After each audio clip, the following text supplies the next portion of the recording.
Insecurity, one of Nigeria's biggest challenges, may soon be a thing of the past. President Bola Tinubu, who has started acting on his renewed hope agenda, met with service chiefs on tackling insecurity and crude oil theft in the country. The president at the meeting gave a stern warning to all security agencies to be coordinated with demands of frequent consultations and timely reports, which must be acted upon, while also mandating the security agencies to come up with a blueprint for tackling insecurity in the country. He says the welfare of the troops must be prioritized to achieve maximum solution to the menace. Well, joining us in the studio is a preventive terrorism consultant and president, Africa Security Forum, Timitokwe Olodo. Good morning. Good morning. It's good to see you in person. Thank you. Right. And via Zoom from Abuja is the founder and CEO of Beacon Consulting Limited, Kabir Adamu. Kabir, good morning. Thank you for joining us. Thank you. Good morning. Morning. Right. Let me begin with you, Kabir. What were your thoughts hearing those marching orders from the president? He has said that there has to be some coordination amongst security operatives and all of it. But some Nigerians will say this is not the first time we are hearing marching orders. What makes this different? Frankly, and with all due respect to the new president, nothing. The former president has issued such marching orders. I lost count at a point of how many times former President Buhari gave those kind of orders. And the new government, is also giving the same order. The reality is that the administrative machinery around the government, in other words, the presidency, call them that, although only 2 persons have been appointed so far in terms of what constitutes that presidency. That is the chief of staff to the president and then the secretary to the government of the federation. Now they need to take that order and make them into government instruments that can be used for measurement of performance by these security heads. If you recall, last year, the current national security advisor who was at that meeting, and in fact, who gave the after meeting briefing to journalists, set up a committee in December of last year to investigate oil theft in the country. The committee submitted its report in March, where in June, it would be interesting. I mean, I would have been happier if that meeting had reviewed that report, identified what had been implemented between March and June, or late May when that meeting was held, and not, such a direct statement. So I'm hoping that we will deviate from what used to exist under President Buhari to go back to what government really is. Meetings like that should be under a platform, and the secretariat of that meeting need to turn presidential statements, presidential directives, into government instruments that can be measured, and then over a period, develop key performance indicators upon which at a point, say 1 month, 2 months, you can come back and say, on the basis of these key performance indicators, this is what has been achieved. Otherwise, sadly, we will just continue the way we had under the Buhari administration. I'd like for you to expatiate on what you mean by turning these marching orders into government instruments. Yeah, whenever a government structure exists. So as an example, one of the things that we asked, was this meeting meant to be a National Security Council meeting? If it was meant to be a National Security Council meeting, that outcome, to an extent, can be gazetted. Now, the moment it's gazetted, it becomes a law. It becomes an instrument upon which you can measure the performance of those that attended that meeting. Otherwise, it's just a meeting. So that's what I mean. There must be a secretariat. There must be an administrative machinery within the presidency that would turn statements like that into government instruments. And by government instruments, I mean, just to give you a very basic example, the president made that statement.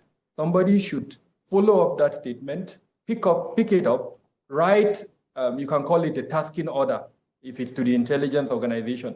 If it's to the military service chiefs, it could be an operational charter on operational demand.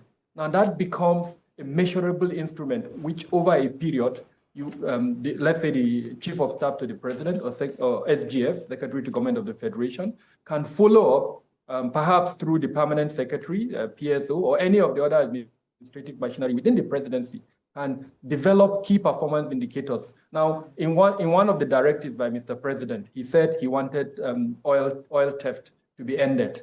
That can be picked up, key performance indicators. And what are these key performance indicators? The simplest one is our OPEC quota at the moment is 1.6 million barrels. And at the last count, I think we're only producing between 900 million to about 1.2 million. So how, for key performance indicators will be, as an example, at the end of July, our production quota increases to 1.5. And then I would know that oil theft has been reduced. We're able to produce to the extent that we're meeting our OPEC quota. If, however, at the end of that period, we're still at 900 million, then something is wrong there. We would know clearly that the key performance indicators have not been met. So that's kind of what I mean. There must be some form of metrics for measuring performance within the security sector, as against what exists at the moment. Well, it's quite interesting what Mr. Kabiru Adamu said as regards saying that he has lost counts in the last administration, the former president giving marching orders. I think he gave marching orders, but then the service chiefs refused to march. So let me come to the studio with Mr. Temitope Olodo.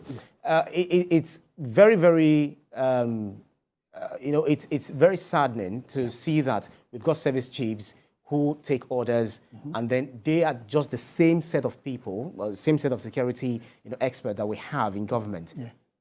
Do we expect any miracle to be done this time round, so as to put pay to the gang of marauders that we have? I have to agree with Dr. Kabiru, of course. We've been here before, and it's something that we're used to as people within the security sector. For me personally, I don't see any difference of what will happen. These are individuals who are trained in a particular manner, and they approach things in that manner. So it's always very difficult to move them away from that structure. And that's the reason why, personally, if I was advising Mr. President, I'll say do what you did with corruption, do what you did with the economic situation, where you have a civilian arm that provide presidential advice. So you bring out experts from around Nigeria and outside Nigeria who are Nigerians, who are experts in different fields, and let them give you an alternative approach, which is what Dr. Kabiru is talking about. Because people outside the traditional approach that we're used to are used to working with KPIs. You work with KPIs, you have objectives. That's the way we work. But these guys don't work in that format. They just give orders and have things done, and they believe they've done a day's job. But for us, it's more than that. And when you look at the UK, where I'm coming from as a former civil servant, we have what we call COBRA. So when your COBRA meets, every time you hear the Prime Minister is having a COBRA meeting, they come out with actions. They don't just say, oh yes, go and blame blueprint. Yes, okay, blueprint. When is that blueprint meant to be delivered? Has it been delivered? Is it red? Is it green? Is it amber? That's what we're talking about. If you're asking them to come up with a blueprint, which I believe is a diversion from the former president who, on the inauguration day, said, you must go to, or no, you must do these actions. Yeah, fair enough. But those actions, we found out what happened anyway. At the end of the day, it's part of history. What we want now is that if you're saying this is a blueprint, they should come up with a blueprint of how to deal with these areas of concerns.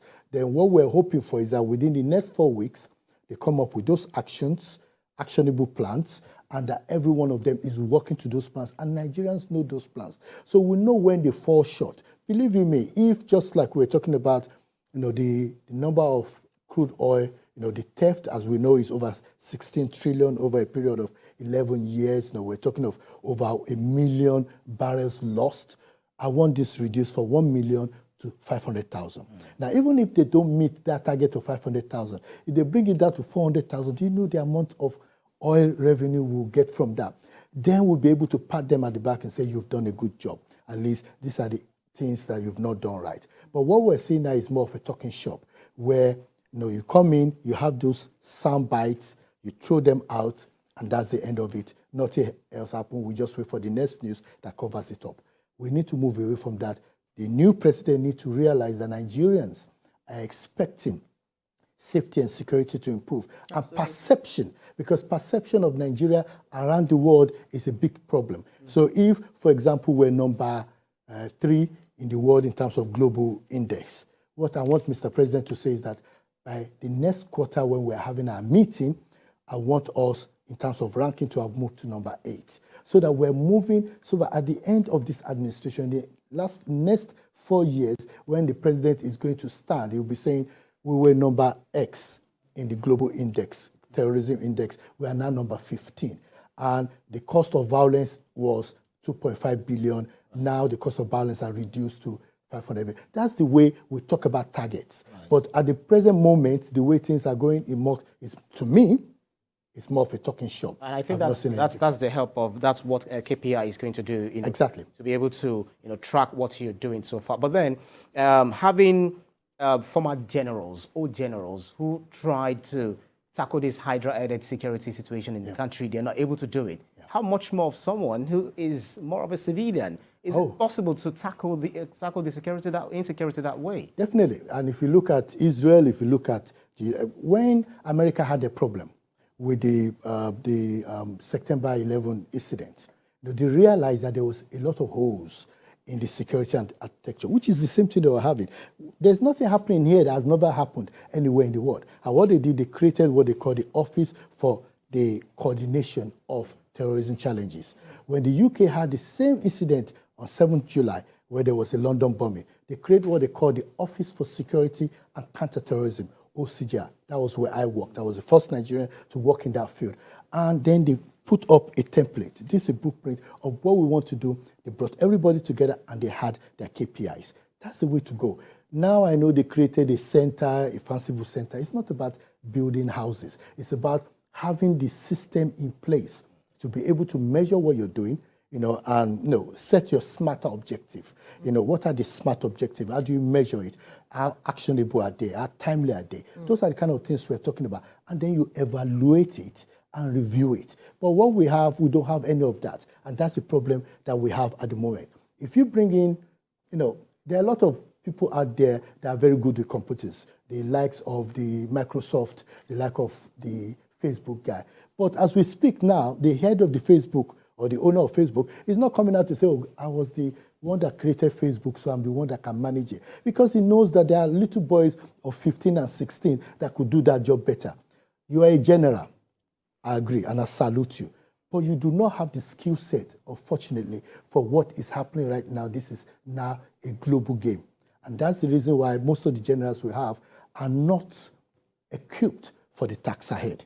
Now, if you have, when we have a problem with corruption, the president created a presidential committee, brought in all the professors and all the experts, and decided advising the president on what to do, how to do it, what kind of policies to put in place. You saw a difference in the corruption, even though it's not been finished, but at least it's a work in progress. The same thing with the economy. You brought in former CBN governor, former this. Now, what you need to do, we have problem with cybercrime, we have problem with kidnapping, we have problem with banditry. You need to bring in experts, people that have worked in this field, and they're experts. They're not going to sit down there and say, oh, Mr. President is beautiful. They're going to tell you, Mr. President, if you could do A, B, C, this is what the result will be. Of course, they will not have access to secretive information, but what they do have is global benchmark of how things need to be done better. And they will tell you, we have a lot of professors in Nigeria here who have studied this thing, who have looked at what people are doing around the world, and they are advising people and they know what to do better. What I will say to Mr. President, if you want to continue the same way President Buhari continued, go on with your traditional generals. And we're all here and we'll have this meeting again. But if you are really serious about improving things, bring in a group of experts together, lock them up and say, I want a blueprint. Then let them tell you what they believe is the way forward. And then pass that document to your generals and say, actually, this is how I want us to move forward, and put the KPIs there. If you don't do it that way, we're still going to come back in another 4 years and talk about this. Right. Well, he has ordered that a blueprint be put together by those currently on the ground now. And Kabir, I'm wondering what you expect to be seen in that blueprint. Well, national security involves several components, and the beauty is that we have a national security strategy that was revised and, well, as it were, launched in 2019. And that strategy promised a paradigm shift from the state-centric approach to security to modern and global standard in security, which is human security. In other words, improving the dignity and the protection of the lives and property of the average Nigerian, as against the focus on protecting instruments of the state, mainly government officials. So in other words, aspects around food security, aspects around health security, issues around cyber security, technology that has come up, and so several other components of human security. But the idea of human security is improving the dignity as well as the protection of the lives and property of every Nigerian, irrespective of his or her status, as well as elements around civil rights and name them. So you could also interpret that to say the democratization of security. So what I expect to see in that blueprint is how to achieve that revised national security strategy. Sadly, that document is domiciled, as it were, in the Office of the National Security Advisor, and it was meant to be a document that would have the buy-in of every Nigerian. I could put you on the spot to ask you, have you seen that document?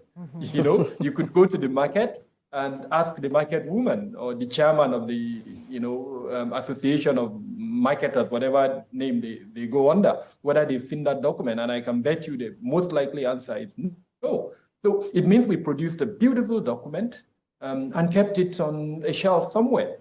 So what I hope to see in that blueprint is an implementation mechanism that would allow us to achieve the objectives stated in that document. I have gone through that document. It's a beautiful document. It's a document that represents the aspiration of every free-thinking Nigerian that wants to see a developed country where every individual feels protected. Sadly, like I said, that document was not implemented. So we don't need to reinvent the wheel. This is not rocket science. We already have what I would call a framework. What we just need to do is to make that framework implementable through the development of an implementation plan. Again, the challenge is that the document was developed in 2019. The philosophy behind that document is that after every 5 years, we need to revisit that document. So 2019 to now is, I think, 4 years. That means very soon that document is meant for revision. So we need to play catch up. Just to give you an example, I'll just mention 2 key areas that sadly were not contained in that document that are already due for visit by the Nigerian security structure, as it were. Number 1 is the issue of cyber security. I wish we had time. I would have explained to you what the Nigerian security structure currently looks like. And sadly, you could just quickly touch on it. All right. There are about 7 to 8 coordinating elements within the security structure. You have the Office of the National Security Advisor, which everybody knows about. Then you have the several ministries, Ministry of Defense, Ministry of Interior, Ministry of Police Affairs. And then, of course, you have the Office of the Secretary to the Government of the Federation, and then the Chief of Staff to the President. Now, all of these are coordinating elements within the national security structure. You can when you pick the issue of cyber security, apart from the Office of the National Security Advisor that developed a national plan on cyber security, we do not have a structure that is mandated for handling cyber security issue. Under that plan, we were supposed to create a commission. That is still, in the making. It's not yet done. We have a Ministry of Digital Economy that has several elements of cybersecurity, but believe me, and this you can check this as the media, none of the agencies within the national security structure admits that the Ministry of Digital Economy can play that role. So we have a huge yawning gap where cybersecurity is growing, it is challenging our economy, but we are not addressing it from a security perspective. The second one is unmanned aerial vehicles. At the moment, we're approaching, the proverbial ostrich manner, where we, as they say, when the ostrich sees danger, it digs a hole and then it covers its head, while the whole body, as big as it is exposed. So every agency of government is buying unmanned aerial vehicles, but we do not have, as it were, a coordinated approach to the usage of those unmanned aerial vehicles. Now, on the one hand, their usage by government agencies, but what of when they are used as attack vectors? We have airports that are vulnerable, we have aircraft flying around, and this is a public platform, so I'm a little bit careful what I say. But you are aware that in other parts of the world, unmanned aerial vehicles are being used to attack even sitting presidents. In certain instances, they've been used to kill officials of government. What do we have as a country at the moment to protect ourselves from the adversarial usage of unmanned aerial vehicles? So this is just an example of the yawning gap within the existing national security strategy, that even if we implement it, sadly, these two components and several others would not be there. So again, the approach has to be holistic. It has to be, like Temitope mentioned, from experts that understand internal security. The challenge with our military is that their functions, as you are aware, is more about the protection of our territorial integrity and not necessarily internal security. And part of the reason why we're seeing the gaps that we have at the moment is their approach has been one of hardware, boots on ground, and not necessarily approaches that seek to address grievances and diffuse them even before they become security challenges. Absolutely. So I agree totally with Temitope that we need a different sets of persons, perhaps a combination. I would rather go for a hybrid combination of experts within the private security sector and experts within the public sector. That kind of hybrid, I think, yes, we need the military approach. They are important because some of our enemies, frankly, they have weaponry that only the military can contend with. Right. So let me come to the studio with Temitope Olodo. He has actually expatiated on a lot of things that has needed to be done by this current administration. Yes. And then it touched on the place of technology. Yeah. Let's talk about that. It looks like when they introduce new technology, the thieves, talking about oil bunkers, they are like one step ahead of the government or those in authority. For instance, the oil vessels, those who steal from us, they turn off their automatic identification system so as not to be able to be detected. So what is it that you think can be done to ensure that they are, these people are caught? We beat them. They beat them to their games. They stop them in their tracks. Because to add to that, we see what Saudi Arabia has done, such that they monitor every drop of oil using technology. So how is it that, what can we do to buy into such kind of technology? The challenge we have is that we are government. Government has the well-to-do to do anything they want to do. They could cooperate. When I worked, like Mr. Kabiru said, Dr. Kabiru said, when I worked in the Office for Security and Counterterrorism, people come all the way from Sudan and other places, of course, without giving out UK secret, I'm not. They come in to check what we are doing, and then they go and implement it. So if the news is coming out that Saudi Arabia is doing this, all we need to do is for our minister to call Saudi Arabia and say, oh, how are you there? Let me send some few guys over to come and check what you guys are doing. And that's how they cooperate. What we really need to do is to just coordinate what we're doing. We just need to coordinate it. There is nothing special. The UK has oil, but we've not heard of somebody tapping their oil or taking their oil away. The problem we have is that we have fifth columns within the system that are sabotaging what we're doing. And just like Dr. Kabiru mentioned, there was a report commissioned by the NSA, and that report is there. So why is it that we're not implementing that report and having conversation on that report and saying, these are the targets we're going to put in to be able to measure it? There's nothing these guys want to do that we can't even do better.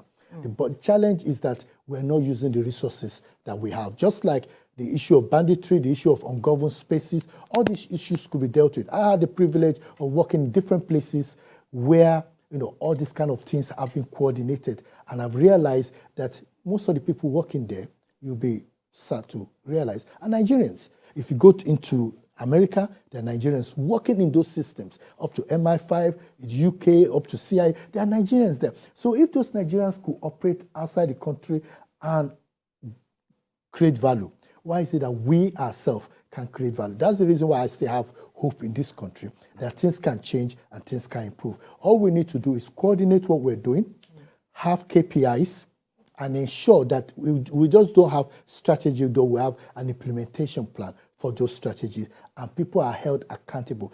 It is my hope that under President Tinubu, I always said, under President Tinubu, You'll get used to it. yes, under President Tinubu, that things are changed. Let's not have a situation. See, one of the things that Obasanjo was known for was being able to sack people and they're still his friends. You should be able to sack people. They don't need to be, if you bring me in today and I've not delivered, move me sideways. I might be good somewhere else and then move somebody else in. But don't keep people there for the next 2, 3. Personally, if I have my way, I would like him to be changing every other 2 years so that they will realize that they need to put their name in gold within that period of time when they are there. But the tradition or the approach that we have in Africa is like you have to be there forever in order for you to be able to have that And start. some people will say, if I sack them, what would they eat? What would their family eat? No. But they are civil servants. They will deliver. Yeah. Right, let's bring it to you now, Kabiru. The president mentioned this matter of security operatives working at cross purposes and colluding with each other, and he says that it is something that this administration would not take lightly. How important was it for him to make this statement? Because we've had stories and we've had reports about this matter of working at cross purposes.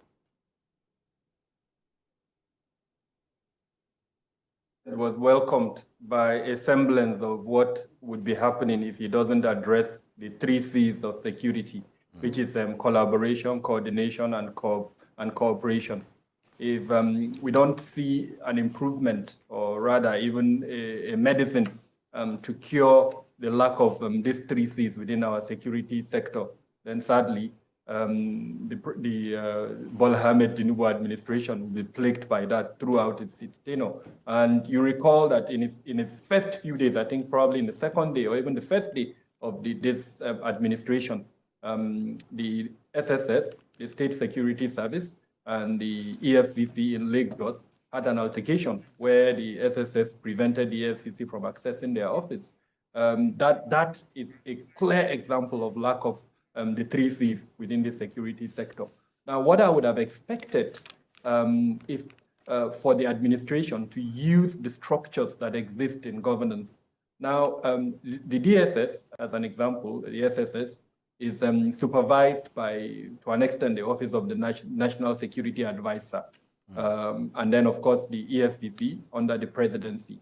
Now, I am hoping that these 2 supervisory agencies have issued queries to the leadership of these 2 organizations, administrative queries, asking them to explain within 48 hours why that incident happened and succeeded in embarrassing the country and embarrassing the administration. Now, on the basis of that query, we would know by their response why that happened.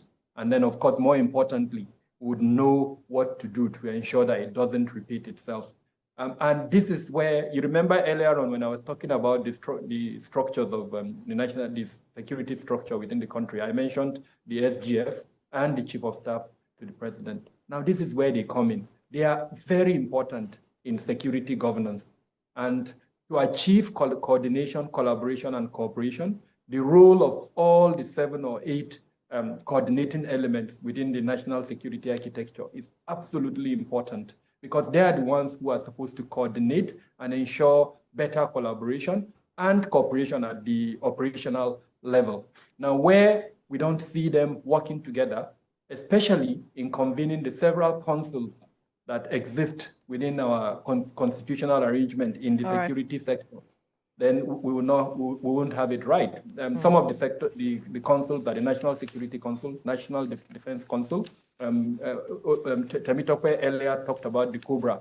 Our equivalent of that are these councils that exist, and the role of the SGF and the Chief of Staff to the President in convening this council Right. by advising Mr. President is absolutely important. Okay, we'll have to leave the conversation here now. Kabir Adamu, founder and CEO, Beacon Consulting Limited, thank you for your time, as well as our guest in the studio, preventive terrorism consultant and President Africa Security Forum, Temitope Olodo, for your time on the program as well. Thank you, gentlemen.